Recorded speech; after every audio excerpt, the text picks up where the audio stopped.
uniquement les produits que j'ai moi sous contrat client. Donc ça veut dire que ce sont les produits que j'ai ici au niveau de mon client. Si je vais sur mon client,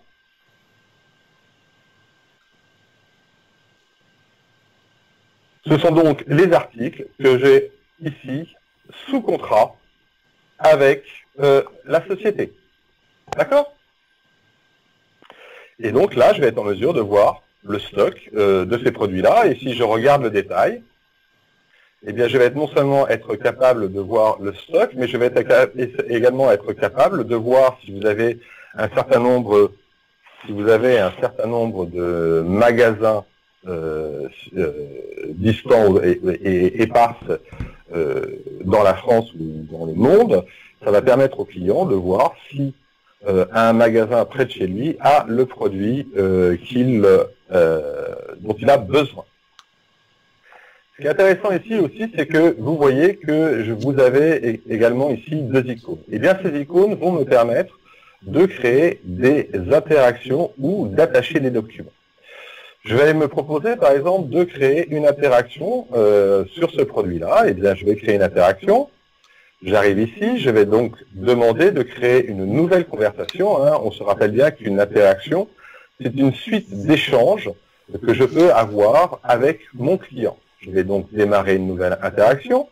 Je vais choisir un sujet, une communication au travers du portail, une demande, par exemple, d'information.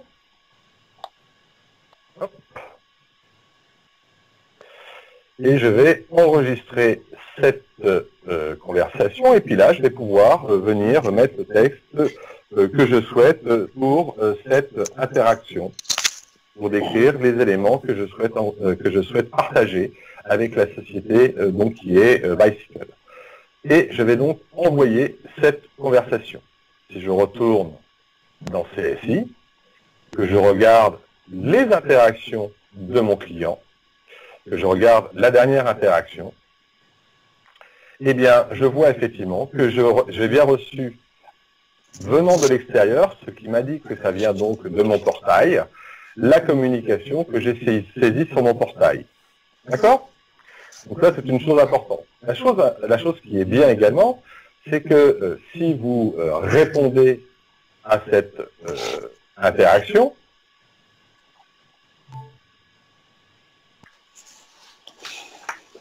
et que j'enregistre cette réponse, eh bien, je vais être capable de voir ici, alors il faut que j'aille dans mes interactions, bien évidemment,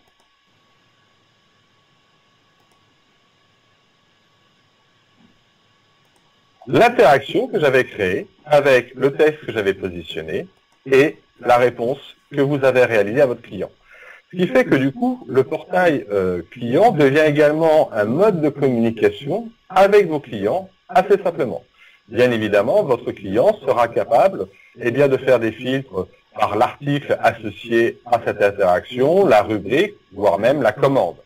Puisque je vous rappelle que les interactions peuvent être liées à plusieurs éléments, comme les articles, les commandes, les devis, ainsi de suite. D'ailleurs, si je vais dans CSI et que je regarde dans l'onglet général, je vais bien voir que cette interaction faisait référence à un article, à l'article Obolt, qui est dans la base de mon client.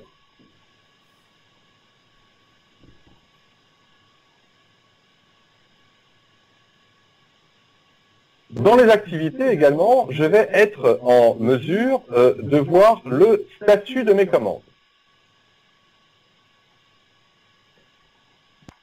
Et bien là, donc, je vais être capable de voir ici l'ensemble des commandes qui sont passées, avec bien évidemment, si je le souhaite, le détail des commandes, avec éventuellement des documents attachés, avec des pistes de tracking si on est passé par PTS et que donc on a associé une URL à mon expédition, de pouvoir de façon à pouvoir voir où en est mon expédition. Je vais pouvoir également, si je choisis une commande, donc là je vois bien évidemment toutes les commandes que j'ai passées moi en tant que client. Si je veux voir une commande, et bien là je vais voir le détail encore une fois de cette commande-là. Donc j'ai sélectionné une commande spécifique et je vais être également ici en mesure, tout simplement, d'aller voir les factures qui ont été générées au travers de cette commande. Je vais être capable de voir les interactions s'il y avait des interactions et je vais être également capable de voir les documents s'il y avait des documents qui avaient été attachés.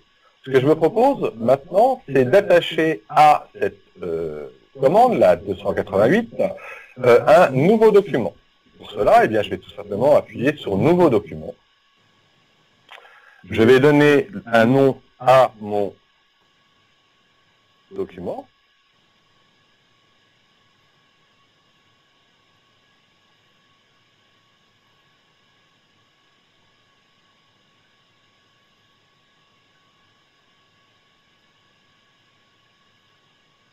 Le type de document, donc par exemple un PDF. Je pourrais venir lui donner une date de début, une date de fin d'application. Hein. On est bien dans la gestion documentaire de CFI. Je vais à ce moment-là venir récupérer un document sur ma machine, par exemple celui-là, que je vais ouvrir. Le système va donc venir télécharger ce document dans la base documentaire de CSI. J'ai d'ailleurs un message qui va m'informer que ce document a bien été chargé dans la base CSI de mon fournisseur, puisque moi je suis là, dans ce cas-là, un client. Je vais donc ici fermer cette fenêtre-là. Je vais juste copier ce document-là, ce numéro de commande, excusez-moi. Si je reviens dans le statut de mes commandes et que je refiltre sur la commande que je voulais voir, si je regarde mon détail de commande, si je regarde les documents, eh bien je vois qu'il n'y a pas de documents. Et en fin de compte, la raison est assez simple. Lorsque dans le portail de CSI, un utilisateur va venir intégrer un document, eh bien, un mail va être envoyé à un gestionnaire de CSI de votre entreprise afin de l'informer qu'un nouveau document a été inséré dans la base documentaire de CSI. Mais ce n'est pas parce qu'un nouveau document a été inséré dans la base documentaire de CSI que vous souhaitez rendre ce document disponible ou pas pour des raisons X ou Y. Vous avez le droit de refuser la publication de ce document. Si vous souhaitez accepter ce document, eh bien la personne qui a reçu le mail comme quoi un nouveau document a été attaché doit aller dans le formulaire des documents, rechercher le document qui a été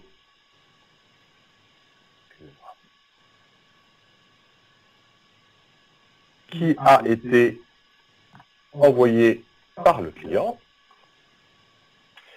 Et ici, vous voyez que là, le statut, il est en attente, parce qu'en fin de compte, il est en attente de validation de votre part. Vous voyez d'ailleurs que c'est un document qui a été généré en externe. Et à ce moment-là, vous pouvez décider d'approuver ce document. Le fait d'approuver ce document va permettre à votre client, eh bien, de retourner dans document. Et à ce moment-là, eh bien, le document est visible par votre client. Si je clique ici dans ce document webinar, eh bien, le système me télécharge le document que je peux donc ouvrir. D'accord? Ce qui est important de comprendre dans la gestion documentaire de CSI, c'est que cette gestion documentaire, eh bien, elle est toujours assujettie à droit et elle est toujours assujettie au fait que vous souhaitiez, vous, attacher ou non ce document. Bien évidemment, si je reprends ce numéro puisque j'ai ce numéro de commande, que je retourne dans mes commandes, que j'ouvre mon filtre, que je cherche cette fameuse commande.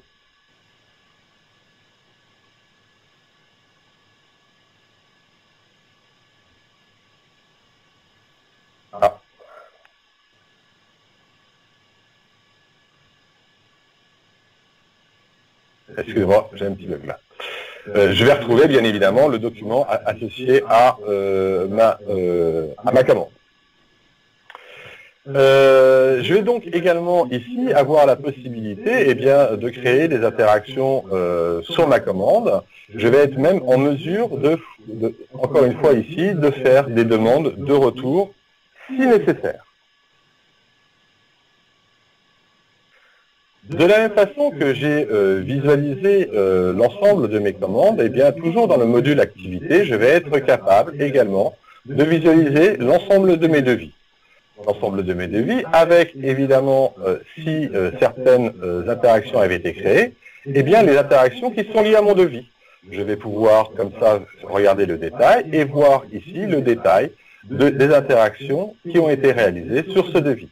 Si je vais dans mon CSI et que je vais dans mes devis, je vais rechercher mes devis pour mon client numéro 1. Je vais récupérer le numéro de devis sur lequel je suis, c'est le numéro 21. Si je me mets sur le devis numéro 21 et que je viens ici, je vais retrouver bien évidemment l'interaction que j'ai eue avec mon client sur ce devis.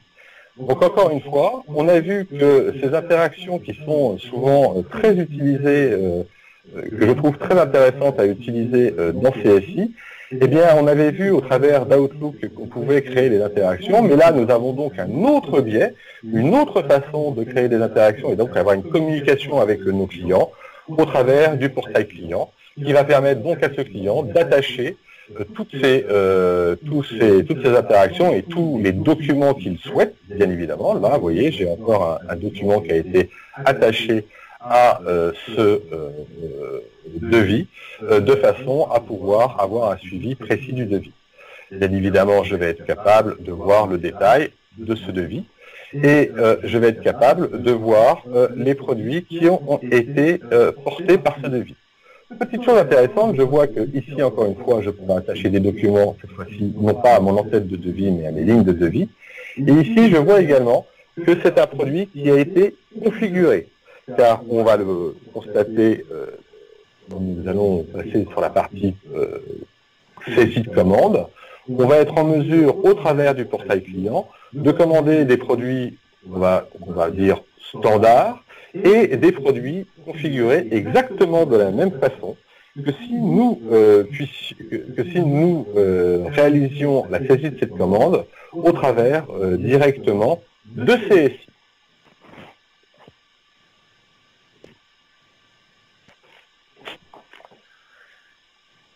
Dans cette colonne-là, on va voir également qu'on va être capable de gérer des retours, des demandes de retour. On parle bien ici du flux de demandes de retour. Hein. Donc dans ce flux, on se rappelle bien qu'il y a plusieurs étapes. Il y a le fait que votre client vous fasse une demande de retour et le fait que vous puissiez décider ou non d'accepter ce retour.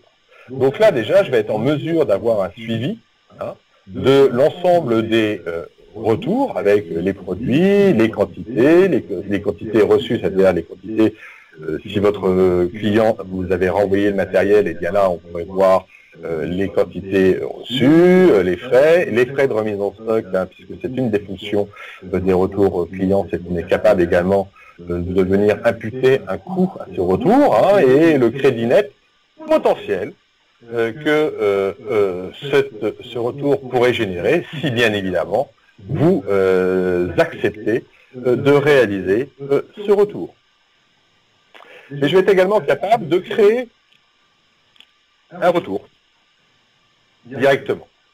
Je vais par exemple être capable de dire, je vais faire le retour d'un produit, d'accord, donc je ne sais pas, le TA2000, si je le souhaite, de dire que il y a éventuellement, que je vais renvoyer 2 produits, et vous voyez que le système me propose en fin de compte la commande sur laquelle était ce produit.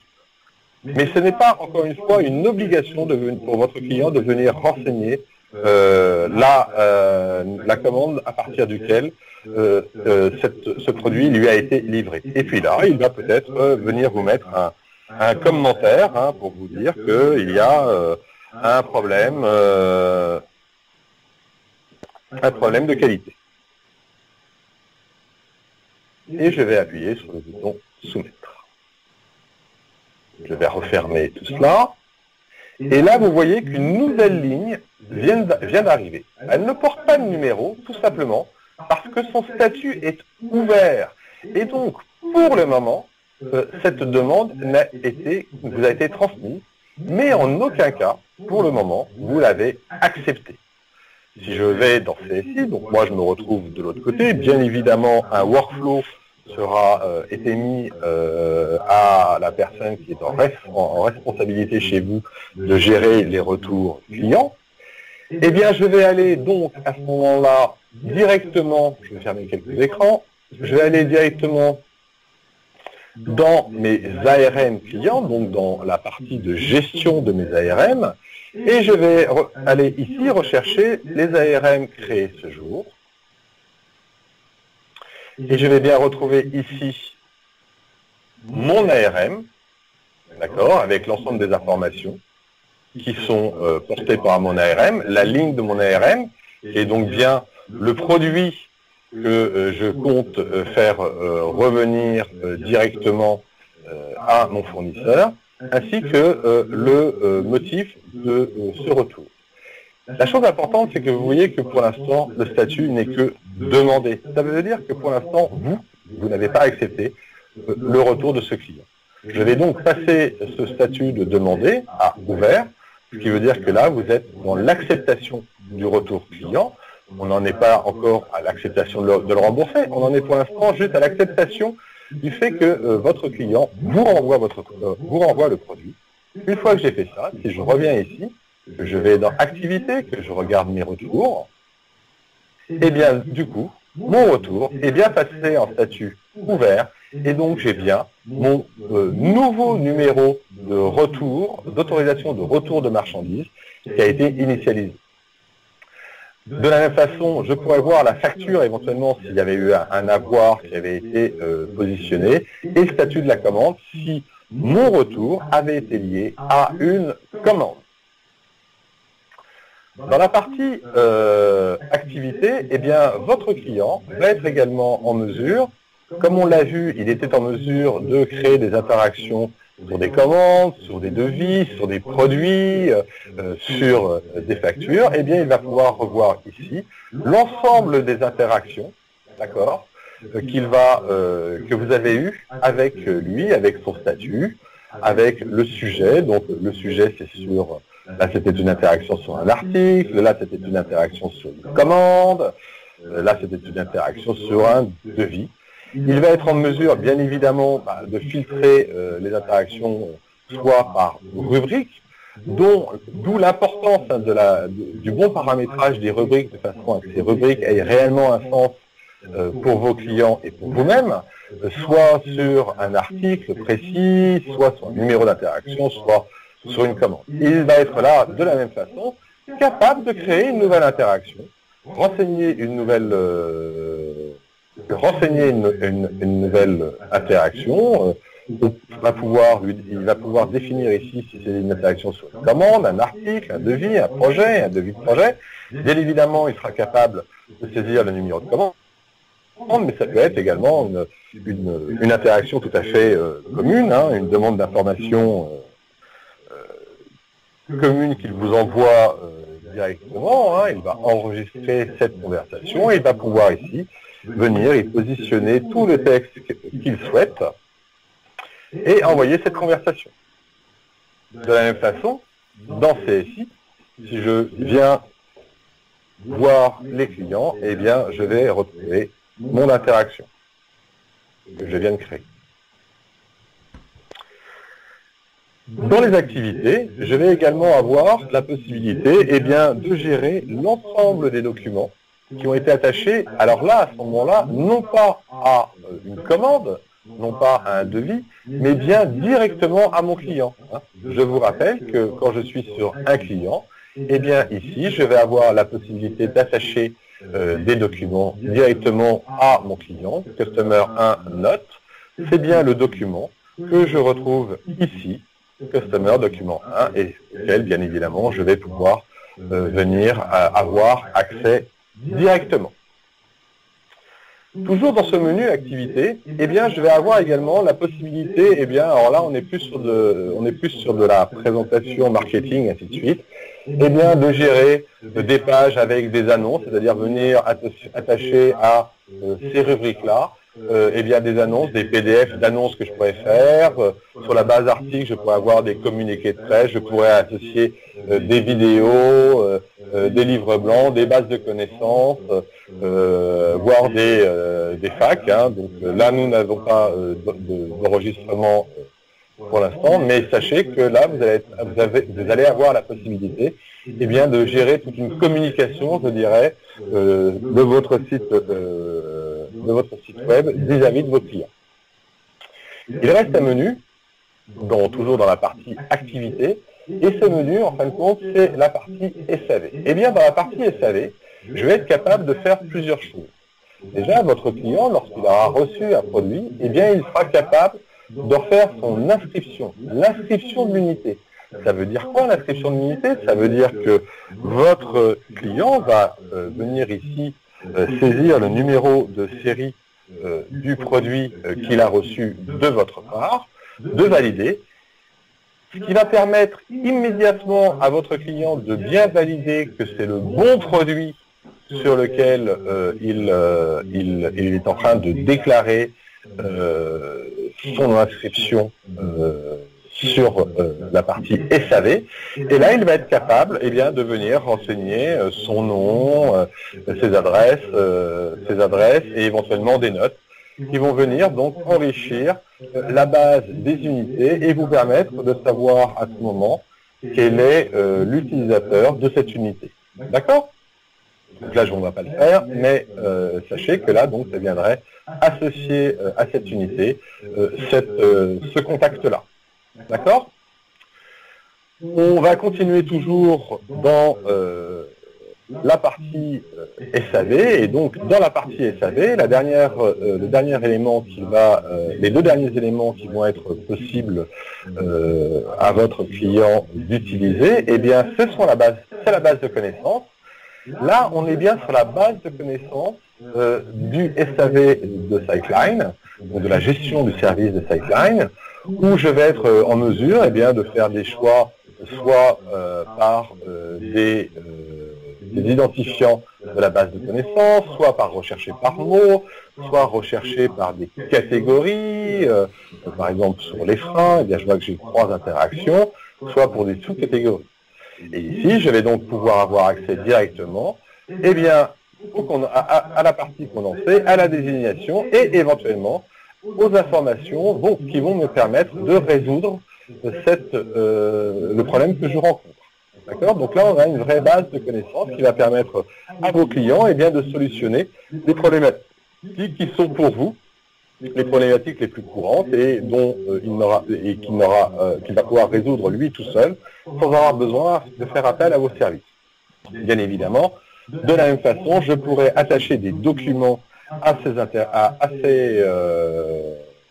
base de connaissances et lui également pourra venir enrichir cette base de connaissances. Bien évidemment, on reste toujours dans ce mode de document de la base documentaire de CSI, donc on passe toujours par ce filtre qui est important du fait que vous validiez ou non que ce document est conforme à votre politique et conforme à ce que vous souhaitez voir publié sur votre site.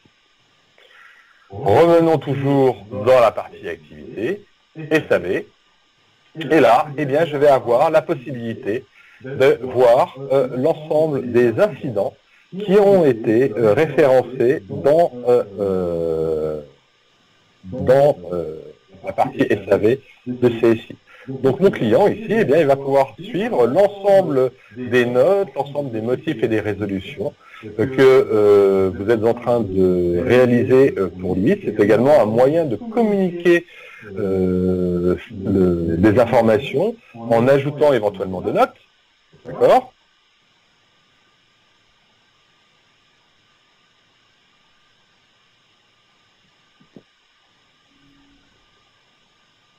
Que je vais soumettre et que bien évidemment je vais pouvoir retrouver immédiatement dans mes incidents pour mon client numéro 1. C'est un incident numéro 4. Et là, je vais retrouver donc la dernière note que je viens de saisir. Encore une fois, ce qui est important du portail de CSI, comme vous avez pu le constater, c'est qu'on n'est pas du tout dans un portail qui est déconnecté de votre ERP, mais qui est complètement intégré et l'ensemble des actions qui se passent sur le portail eh bien, se passent en live dans votre ERP CSI. Bien évidemment, je vais être également en mesure ici eh bien, de venir déclarer un nouvel incident. D'accord? Donc là, je vais m'identifier comme étant le client. Je vais m'identifier comme étant le client 1. Ça, c'est évident puisque je me suis connecté comme mon compte, mais avec la bonne adresse de livraison. D'accord? Pour savoir où se trouve cette unité. Ici, je vais donc avoir accès à l'ensemble des unités qui correspondent au client 1 et à l'adresse 0. Je vais pouvoir sélectionner cette unité. Je vais bien sûr pouvoir mettre un niveau, mettre un contact éventuellement, mettre une brève description du problème que je rencontre.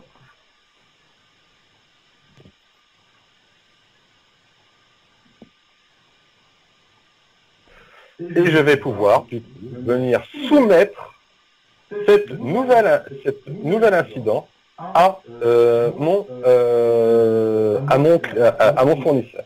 Et là, je vais retrouver bien la description que je viens de saisir et le produit auquel et l'unité auquel cette intervention est créée. Quand je reviens dans mes incidents, et bien si je rafraîchis tout l'ensemble de ma collection d'incidents,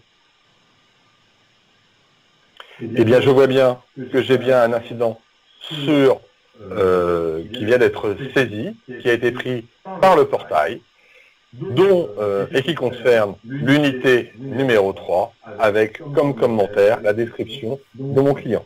Donc là, je vois que j'ai la possibilité, au travers de mon portail client, eh bien, de venir définir, créer de nouveaux incidents qui vont être pris directement en charge par mon fournisseur. Bien évidemment, je vais être en mesure de les suivre. Donc, pour faire un peu le pendant de ce qu'on avait vu avec Outlook, c'est une autre façon de pouvoir créer mes incidents au travers du portail. Et là, c'est bien votre client qui va faire le job, entre guillemets. Bien évidemment, je vais avoir accès, si j'avais beaucoup d'incidents, à tout un système de filtres qui va me permettre de retrouver les incidents sur lesquels je souhaitais travailler. Donc, voici tout ce qu'on pouvait dire sur la première partie, qui est la partie activité. On va parler maintenant de la partie atelier. La partie atelier, c'est donc la partie où je vais pouvoir définir, eh bien, où je vais pouvoir venir passer directement en commande d'un certain nombre de produits. On va remarquer que je vais ici retrouver, eh bien, des produits classés par les meilleures ventes, les produits à option, ou tous les produits. D'accord ? On va remarquer ici également que je vais avoir un certain nombre de catégories que je vais pouvoir paramétrer pour, par exemple, eh bien, regarder tous les vélos de type BMX. D'accord ? Je vais être capable ici, eh bien, si je regarde ce vélo, par exemple, d'avoir le détail du vélo avec les différentes images, et on verra d'où sortent ces images, de voir ici le prix, de voir éventuellement des options de prix, ça veut dire des remises quantitatives que j'ai pré-paramétrées sur mon ERP. Encore une fois, toutes ces données viennent directement de CSI et sont directement pilotées par CSI. Je vais également voir la désignation de mon produit et voir éventuellement des produits qui me sont recommandés pour l'achat lorsque je vais acheter, si je souhaitais acheter ce vélo. Si je souhaite acheter ce vélo, eh bien, il va me suffire de dire combien de ce vélo je souhaite, de le passer ici et d'appuyer sur le petit côté panier. Et là, qu'est-ce qui se passe? Eh bien, je viens juste de voir que dans mon panier, eh bien, je viens de rajouter un vélo. D'accord? En fin de compte, qu'est-ce qui s'est passé dans CSI? Eh bien, tout simplement, si je retourne dans CSI, tant que mon panier est actif, donc tant que je n'ai pas encore passé commande, eh bien, je vais retrouver mon panier dans mes devis. Si je regarde les devis passés aujourd'hui, et que je retire le filtre, eh bien, je vois bien que c'est bien moi, le client, qui ai passé une commande pour ce vélo-là. Pour l'instant, je n'en suis qu'au devis. Si je vais dans Général, je vois bien que c'est un devis qui vient de mon portail de commande. Ce qui veut dire que sur mon portail de commande, eh bien, j'ai un panier qui est rempli. La chose importante, c'est que si je me déconnecte de mon site et que du portail client et que je me reconnecte sur mon portail client, eh bien, mon panier sera toujours présent et je pourrai venir continuer à l'alimenter. Je vais revenir dans l'atelier, je vais revenir à tous les produits, par exemple, et je me propose d'ajouter à ces produits-là, eh bien, un vélo. Je vais ajouter donc un vélo, mais c'est un vélo particulier, puisque c'est un vélo qui est configurable. Je vais donc appuyer sur ce bouton-là, et comme vous pouvez le voir, eh bien, tout comme dans CSI, eh bien, mon système m'a lancé mon configurateur sur lequel je vais pouvoir choisir mon cadre, je vais pouvoir choisir mes roues, je vais pouvoir choisir sa couleur, on va prendre du jaune par exemple, je vais être capable de choisir une selle étroite, je vais être capable de choisir un type de poignée, et puis un certain nombre d'accessoires, par exemple, je vais choisir une pompe. Je vais pouvoir revenir en haut, et donc, une fois que j'ai fini ma configuration, j'ai le prix de ma configuration qui fait bien sûr qui a bien sûr vécu, hein. Je vais pouvoir voir l'ensemble de mes sélections, je vais pouvoir voir la façon dont mon prix a été construit, et ici je vais être capable eh bien, de finir la configuration de mon produit pour venir ajouter ces produits dans mon panier. Si je viens ici, eh bien je vais m'apercevoir que ici, en fin de compte, j'ai 3 produits. Pourquoi? Parce que j'ai rajouté une pompe, et dans le configurateur, la pompe, eh bien, c'est un produit qui est unique. Une fois que je suis ici, eh bien, je vais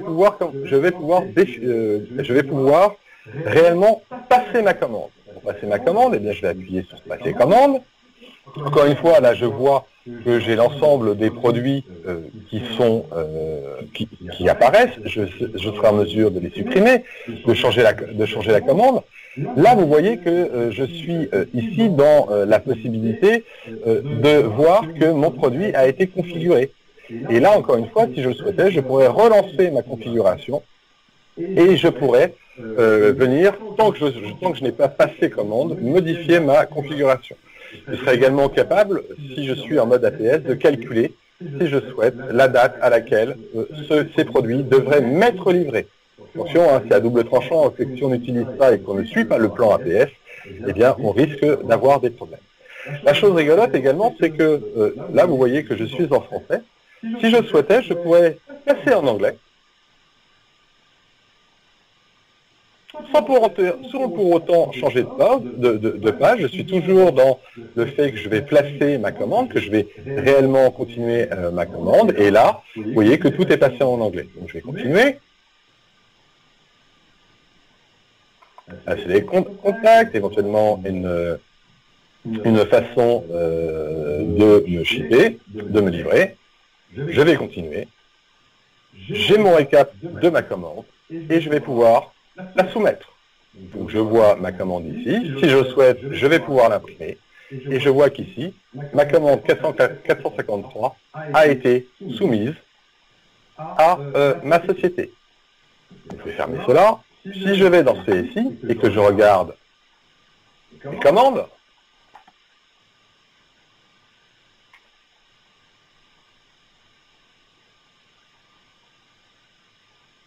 eh bien, je retrouve bien mes commandes avec mes lignes de produits, mon vélo, mon bike, mon vélo configurable, ainsi que la pompe.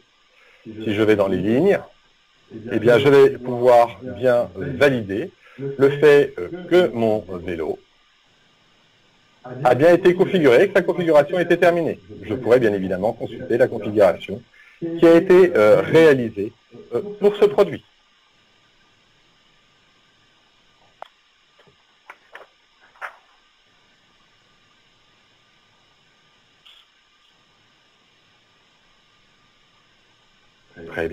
je retourne dans CSI. Ah ben tiens, je suis encore en anglais, ben, je vais repasser en français. Je n'avais pas vu que j'étais resté en anglais. Je vais repasser en français. Voilà, je repasse en français. Très simplement. Et si je regarde ici le statut de mes commandes, bien évidemment, je vais retrouver les commandes la commande que j'avais placée, que je retrouve ici avec l'ensemble de mes données. D'accord. Je vais retrouver évidemment mon vélo, je vais retrouver mon vélo configurable et je vais retrouver ma pompe. Bien évidemment, j'aurai la possibilité, encore une fois, de consulter à ce moment-là la configuration de mon produit.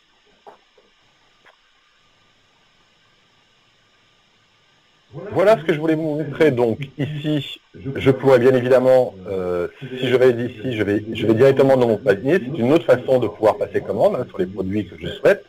Dans mon atelier, je vais être également capable de voir tous les contrats que j'ai avec ma société sur les produits qui sont contractualisés, sur lesquels j'ai des prix particuliers. Tout ceci, donc, c'est toutes les possibilités que je vais avoir au travers de mon portail. Ce portail, en fin de compte, il va se configurer uniquement. Donc maintenant, on va passer à la phase 2, on va passer à la phase comment je fais pour configurer, pour voir mes meilleures ventes, mes produits à option, pour avoir mes tarifs, pour voir éventuellement des produits concurrents, pour pouvoir manager également, si je le souhaite, l'ensemble de ces sous-catégories. Et bien, en fin de compte, tout cela vient de Sightline. Pour cela, je vais retourner dans CSI et je vais commencer par vous montrer quelques éléments à partir d'un portail d'administration, plutôt de la page administration de mon portail. Sur la page administration de mon portail, eh bien déjà, je vais retrouver un certain nombre d'éléments, des devis, des commandes qui ont été passées ou des devis qui sont en cours et qui sont toujours pas soumis. Je vais avoir sur ma gauche, on est toujours sur les pages standards, donc on se retrouve toujours avec à droite des indicateurs et à gauche des possibilités d'avoir les raccourcis pour manager mon activité.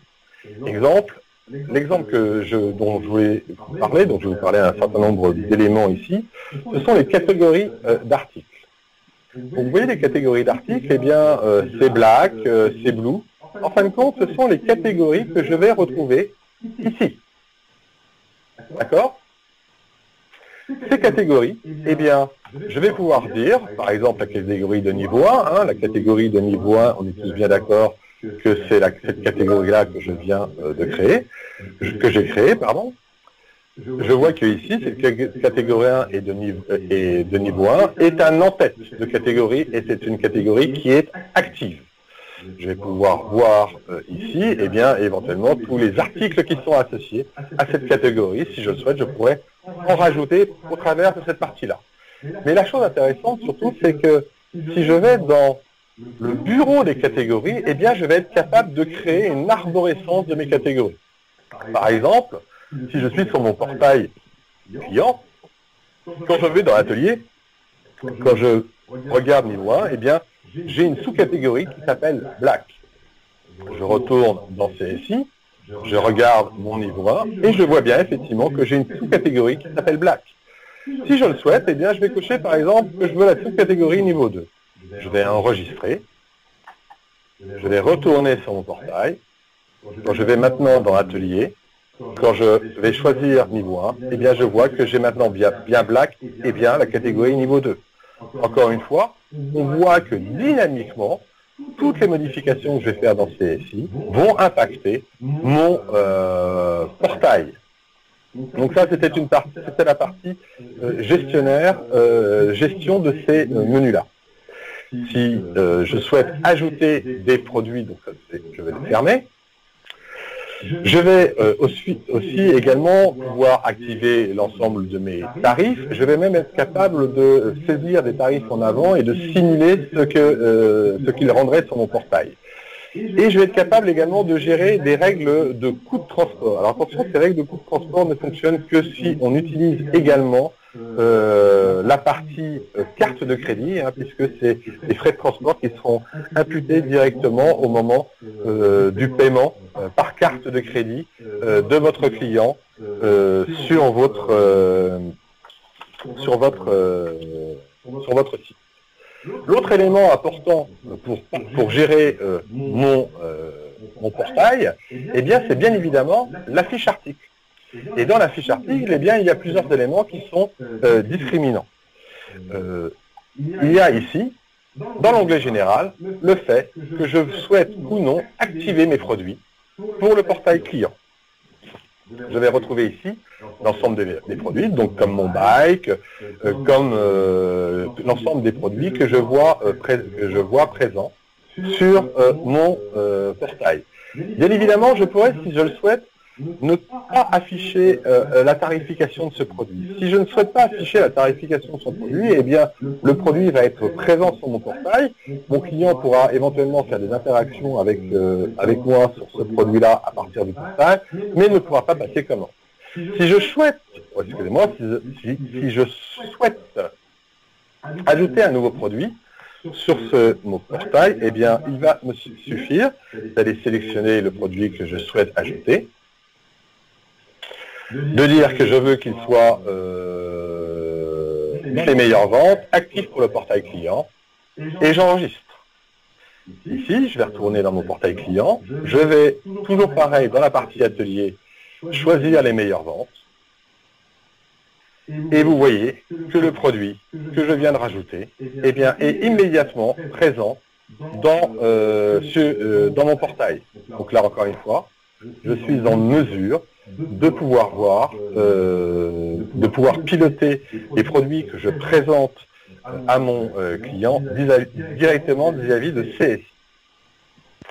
Tout ça est intéressant, mais si je reviens sur mon BMX, qui est le produit que nous avons, un des produits que nous avons acheté,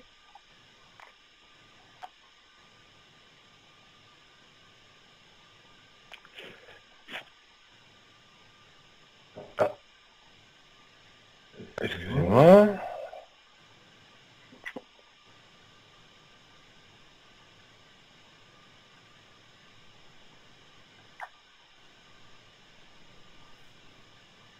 Alors, hop. Et... c'est dans la désignation BMX. Oui, excusez-moi.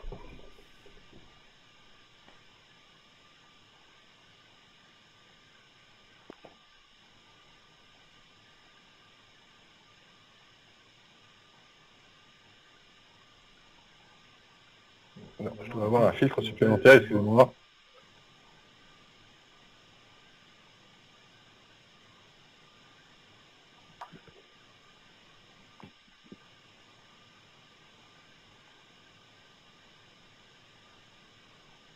Voilà, excusez-moi. Donc là, je suis bien sur mon BMX, hein, le BMX 1200, c'est bien le BMX 1200 que je vois ici. Hein. Et puis, si je cliquais dans le détail de mon BMX, eh bien, je vois un certain nombre d'images qui lui sont associées, et je vois également un article recommandé. D'accord? Et bien, tout ça là est encore une fois piloté directement au travers de mon portail. Dans la partie web, eh bien, je vais voir toutes les images qui sont associées à mon vélo. Dans la catégorie d'articles, je vais voir à quelle catégorie sur mon portail est intégré ce produit-là. Bien évidemment, je vais pouvoir venir ici en ajouter.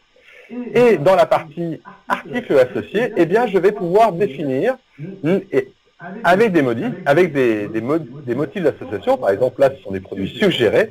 Eh bien, les produits que je vais vouloir voir suggérés sur mon site web. Et bien évidemment, quand je suis sur mon produit BMX Blue 1200, eh bien, je vais être capable je suis ici capable de rajouter tous les produits que je souhaite voir recommandés pour ce produit-là. D'accord?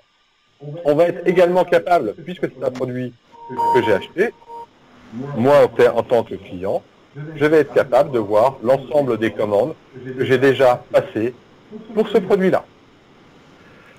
La dernière des choses que je voulais vous montrer, c'est le fait que tout cela est très bien, mais qu'en plus, CSI va me permettre de gérer des catalogues de portail. C'est-à-dire que je vais être capable, au travers de CSI, de générer des catalogues de portail que je vais être capable de générer soit au travers des produits eux-mêmes, donc je vais être capable de venir dire, ben, ça je vais pouvoir le rajouter à mon catalogue de produits bike, soit des familles entières, soit par nature, soit par article, soit par catégorie.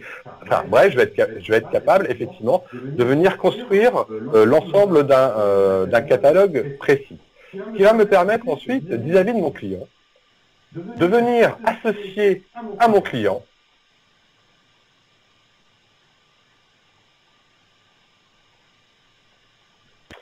eh bien, un portail, un catalogue web. Ce qui veut dire que je vais être capable, suivant mes clients, au travers de ce catalogue web, eh bien, de définir quels sont les produits que je souhaite que mes clients voient. Donc, je vais pouvoir faire la différence entre ce que je propose peut-être à des clients plus avancés avec moi dans la démarche commerciale que d'autres clients de type plus généraux. La dernière des choses que je voulais vous montrer, lorsque nous avons créé en live un utilisateur pour mon client numéro 1, un nouvel utilisateur, je vous rappelle que j'étais ici dans compte, j'étais ici dans gestion du compte et que là j'ai ajouté un nouvel utilisateur, eh bien il faut comprendre que pour CSI, l'ajout de cet utilisateur est en fin de compte un utilisateur client. L'utilisateur client, eh bien c'est ce qui va me permettre d'associer à un client, le client 1, vous voyez le client que j'ai rajouté c'est le client webinar, ça permet d'associer un code utilisateur de mon portail à un client.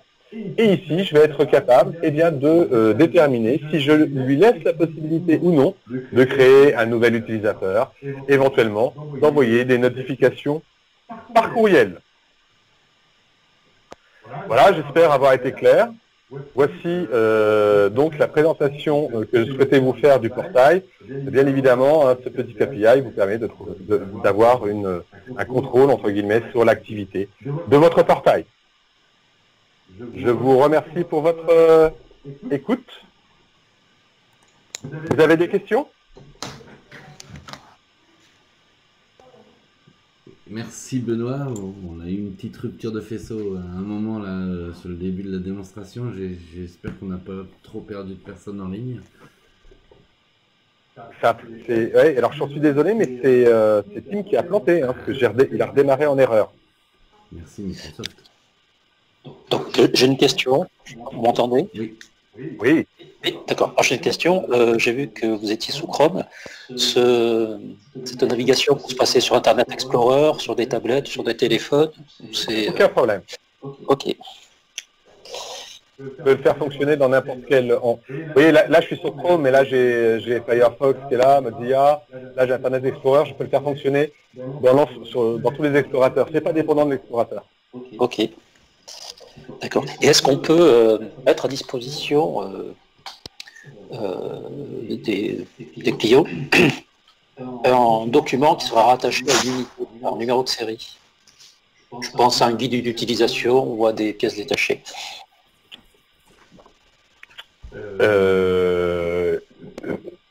Directement à des unités? Oui.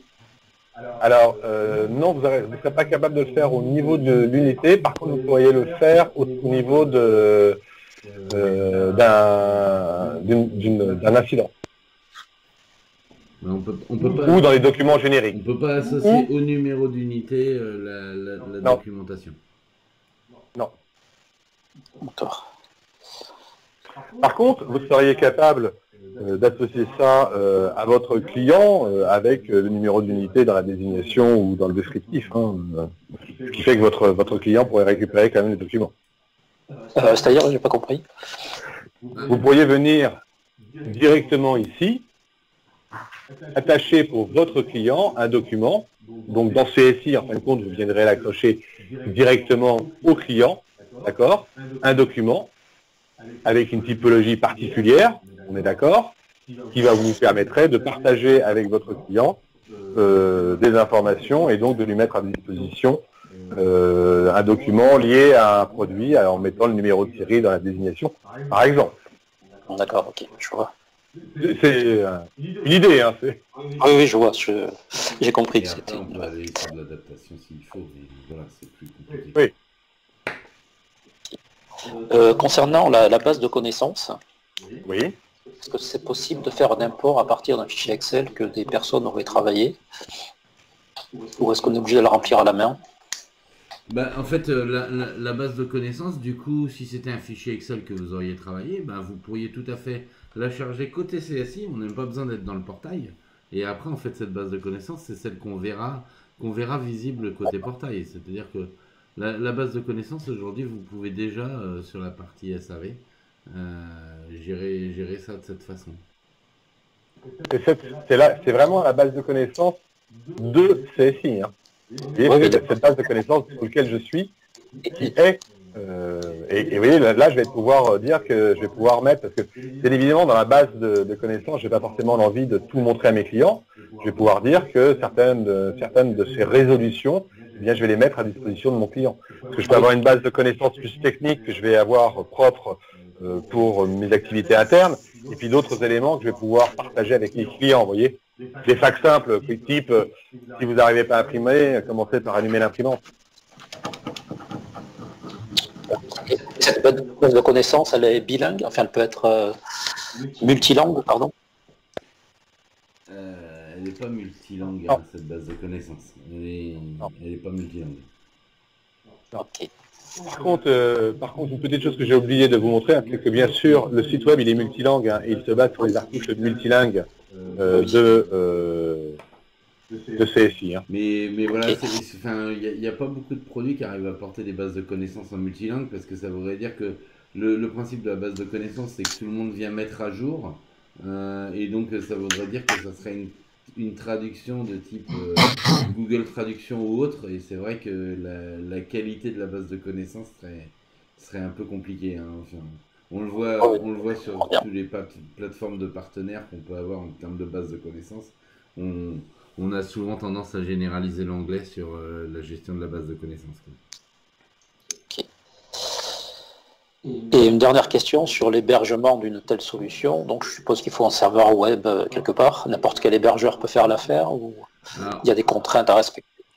Alors, n'importe quel hébergeur peut faire l'affaire, je dirais oui, sous réserve du bon respect des données de sécurité. Parce que très clairement, un portail web, c'est un risque d'intrusion, puisque comme vous l'avez vu, c'est complètement connecté en live à la base de données. Ben, c'est une vraie connexion. Donc oui, vous pouvez le mettre, sous réserve que vous ayez bien confiance dans votre hébergeur sur le fait qu'il puisse bien protéger les accès. Donc il y a un guide d'installation et d'administration du serveur web pour pouvoir le porter, quoi. Chez G4, donc vous nous accompagneriez dans l'installation de ce serveur web? Ah oui, bien sûr, ouais. Ok, merci pour les... Mais voilà, ce qui est vraiment important, c'est cette partie configuration. Non, c'est un autre sujet. Cette partie sécurité qui est vraiment un élément qui est devenu primordial aujourd'hui, hein, la sécurité de l'info. Mais qui est la même, entre guillemets, avec n'importe quel serveur web. Qui dit serveur web dit comme prise de risque, j'ose dire, important. Je ne veux pas décrier le produit, mais parce qu'on voit l'intérêt que ça peut avoir. Mais vraiment, c'est quand même c'est la porte d'entrée de l'extérieur sur votre base de données. Ça doit être oui, pardon, vas-y. bien protégé. Oui. C'est pour ça qu'effectivement, ça doit être bien protégé et que ça doit être bien contrôlé et suivi.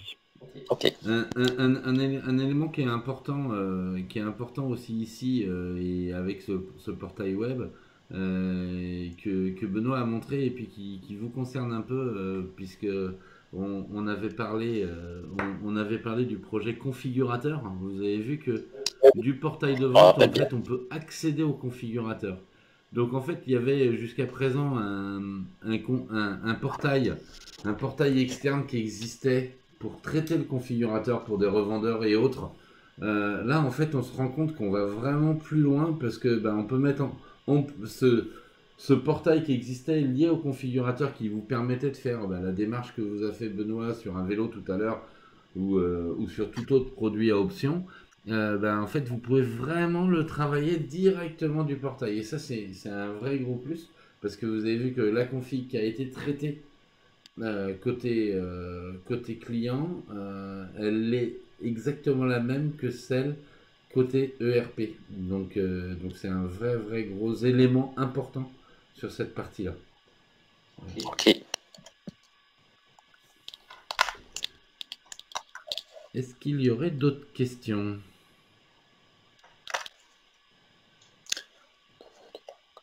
Oui, Charles Breckford, Coriolis. J'ai une question sur la base de connaissances aussi. Quand on voyait les recherches, donc ça retourne des solutions passées qui sont renseignées dans la base. Est-ce que un client voit du coup toutes les solutions de la base? C'est-à-dire que les solutions qui ont été données à tous les autres clients aussi? Alors, non, pas forcément. Alors, oui, je comprends votre question. Alors, la question, je vais vous faire une réponse Charles de Normand. C'est-à-dire qu'en fin de compte, vous voyez que dans la base de connaissances, c'est ce flag-là qui permet de dire si vous la rendez publique ou pas. Vous voyez? Oui. Et il n'y a pas de filtre client. C'est ça que vous vouliez faire? Oui.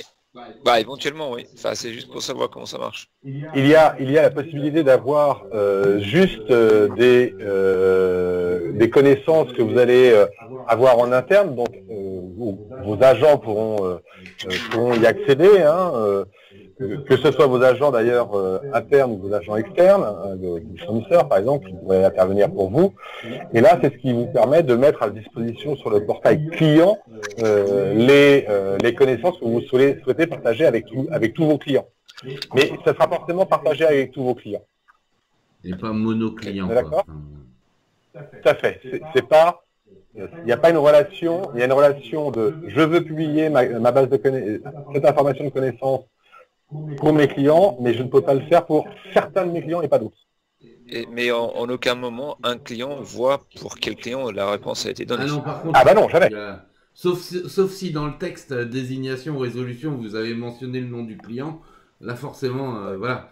On ne sait pas contrôler ce genre d'informations, mais bien entendu, on ne sait pas dans une base de connaissances si les respects sont bien faits. On ne sait pas dire c'est pour tel client qu'on a fait la réponse. Okay. Ça a été on a les dates de création, on a les résolutions, on a le condensé, on a la désignation. Mais si ça n'a pas été saisi, si le code client ou le nom du client n'a pas été saisi, vous ne voyez bien sûr pas pourquoi cette base de connaissances a été alimentée. D'accord. Merci.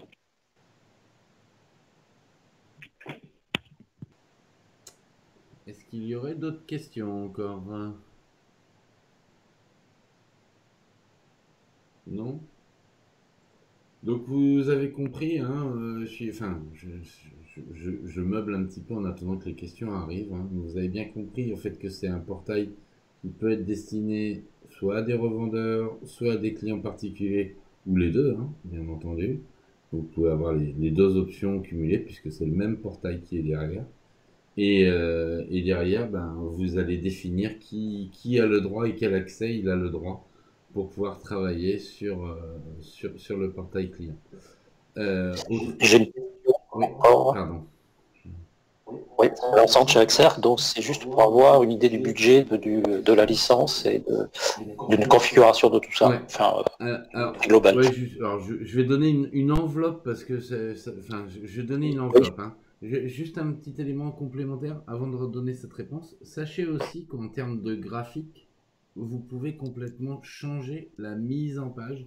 Peut-être que tu peux te connecter en administrateur juste pour montrer cette partie-là, s'il te plaît, Benoît. Vous pouvez complètement aller changer la mise en page, aller changer les images et compagnie. J'apporte, et avant encore une fois de donner un élément, il y a un autre aspect aussi qu'il faut intégrer. C'est intéressant. Par contre, ça ne se substitue pas à un portail un portail, comment dire, un portail de vente sur lequel on veut faire du marketing, de la outbound marketing ou des choses comme ça. Hein, on est sur des sujets où on va pouvoir complètement aller modifier, enfin on va pouvoir aller, on va pas pouvoir faire de la pub. En termes de référencement, ben, il va falloir l'appuyer sur un autre site pour travailler son référencement, etc., etc. Donc ça c'est un élément important. En termes de budget, un, en termes de budget, je vais faire à la grosse. Le moteur, globalement, ça vaut 10 000 euros, on va dire. Le moteur en tant que tel. Et après, en termes d'utilisateurs, on va dire que. Alors là, dans le détail, je vais pas avoir le prix exact à l'utilisateur, mais on va dire que pour un projet moteur plus 100, 100 utilisateurs en B2B et 1000 utilisateurs en B2C, on va être aux alentours de 20 000 euros tout compris. D'accord, pour la partie, licence. Et globalement, c'est ça. Et pour la partie mise en œuvre, bah, vous avez vu que ça peut aller assez vite. Ça va dépendre si vous voulez des petites adaptations et si vous voulez qu'on travaille avec vous sur la partie design de l'écran. Mais autrement, la mise en œuvre en tant que telle, bah, l'installation est un peu compliquée. Elle est surtout, elle nécessite vraiment beaucoup d'impact sur la partie sécurité. Elle n'est pas compliquée en soi. Mais en termes de mise en œuvre, autrement, on est sur des budgets à moins de 10 jours pour tout faire, quoi. Globalement. Sauf si derrière vous voulez qu'on revoie complètement le design et que là on se substitue à votre boîte de com associée, quoi. Voilà, globalement. Mais il faudrait faire un calcul précis en fonction des objectifs à atteindre, quoi. Si vous voulez pas faire de vente, si vous voulez pas faire de config, vous voulez juste publier de l'info, en termes de mise en œuvre, ça va très vite, quoi. Donc, c'est vraiment ces sujets-là qu'il faut clarifier sur le budget. Mais c'est pas des projets qui sont très importants en termes de. C'est pas un projet ERP en tant que tel. Ok. Ouais, ça va globalement sur l'idée, ça vous répond? Oui, c'est très bien.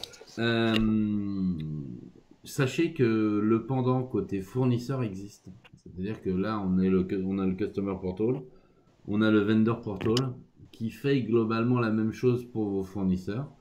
Autrement dit, vous pouvez leur mettre à disposition de l'information pour qu'ils sachent, entre guillemets, votre prévisionnel de vente, associé à lui, pour qu'ils puissent s'engager sur, un peu comme l'esprit du stock de continuation que vous a montré Benoît tout à l'heure, la possibilité de lui dire, plutôt que je te passe une commande en disant est-ce que tu vas être capable de me livrer dans le délai que je te demande, c'est livre-moi voilà mon prévisionnel de vente, est-ce que tu es capable de t'engager, histoire de gagner en réactivité vis-à-vis de la clientèle, vis-à-vis de la partie approvisionnement.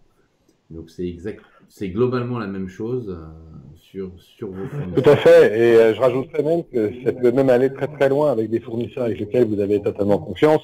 C'est-à-dire que vous pouvez même présenter le résultat de du calcul de votre calcul de besoin net et leur laisser la possibilité de créer des demandes d'achat ou des commandes d'achat, bien sûr au statut prévu, mais ça peut aller très très loin. Sur le portail fournisseur, il y a également la possibilité de répondre aux appels d'offres, ce qui fait que c'est vos fournisseurs qui répondent directement au travers du portail aux appels d'offres.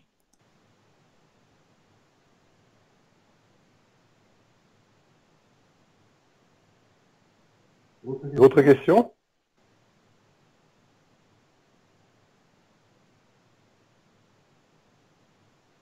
Bon, eh bien, écoutez, merci d'avoir participé. Désolé pour la petite rupture. Et puis bah, du coup, ça va être un peu plus long parce que je vais être obligé de faire un montage vidéo et c'est pas ma spécialité, pour pouvoir mettre tout ça en ligne. Mais on le mettra sur la chaîne YouTube dès que ce sera possible. Et on vous enverra le raccourci sur la chaîne G4.